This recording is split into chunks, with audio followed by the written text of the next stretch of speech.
Hello and welcome to video number 5, and this is the competition test. So the big misconception is that there's too much competition. Oh no, this is not a good niche to go into. If anything, that is actually far from the truth. Having a good amount of competition means that there is a buying market. Why? Because typically what this means is the competition has paved the way, they have educated the market, and they've placed products out there. If the market doesn't really know what the products are all about, your competition actually has to educate the market before people actually will buy them.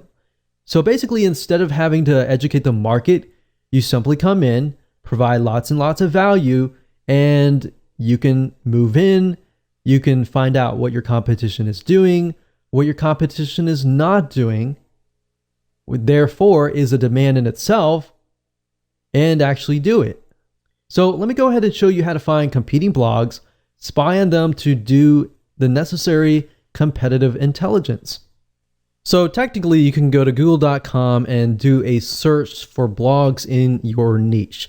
But a tool that I like to use is called buzzsumo.com. That's buzzsumo.com. And the reason why I like this is because this site literally analyzes the content that performs the best within the niche. So this really is going to help shortcut things for you.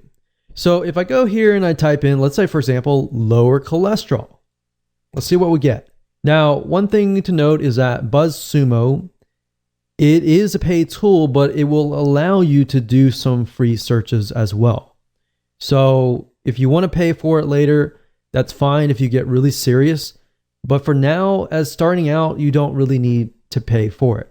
So if I type this in, you can see these are some blogs or websites that are actually getting a lot of engagement. And what you're trying to figure out is what are they doing to get that kind of engagement? So they have Facebook engagement, LinkedIn shares, Twitter shares, Pinterest shares. So obviously they definitely have social media. So what I want you to do is just jot down what do you see that they are doing that you could be doing. So let's just take a quick look at these sites and see what they're all about. And by doing so here, this is a good way to figure out topics as well, which we'll talk about later on. But let's just take a look at the sites and see what they are doing.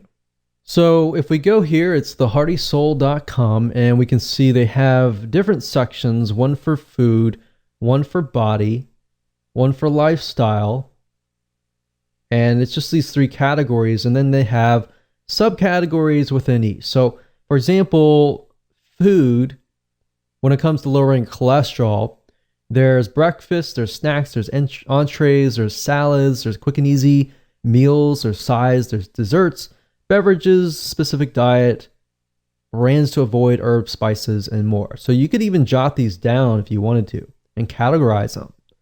And if we scroll down, we can see that this article here talks about statins don't lower cholesterol. So statins is something that it's a drug that people use to lower their cholesterol.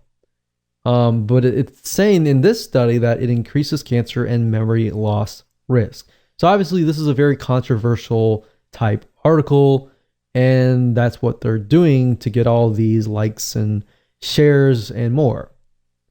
Now, if we go to the other blogs and just take a look at how their site is laid out.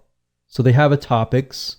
It looks like they have very, very general. It's not necessarily related to health, but they do have one section related to health.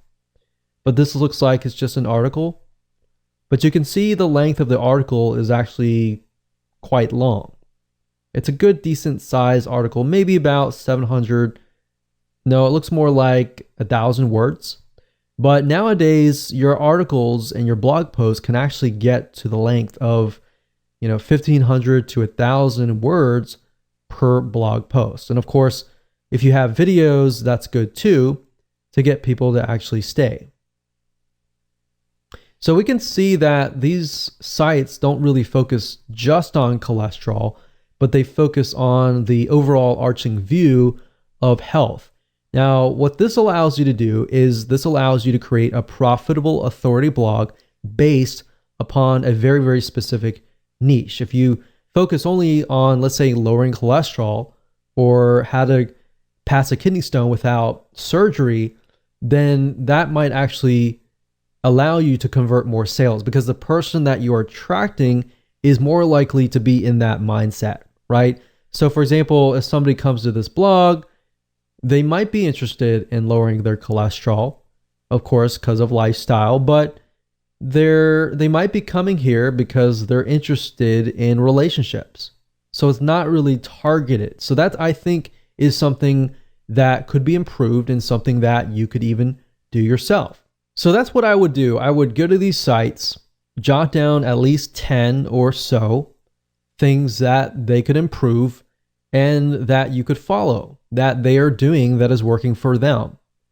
And you can compare different blogs to make sure that all of these blogs are doing the same thing. If they're all doing the same thing and they're doing really well in that area, it might be something that you can actually mimic.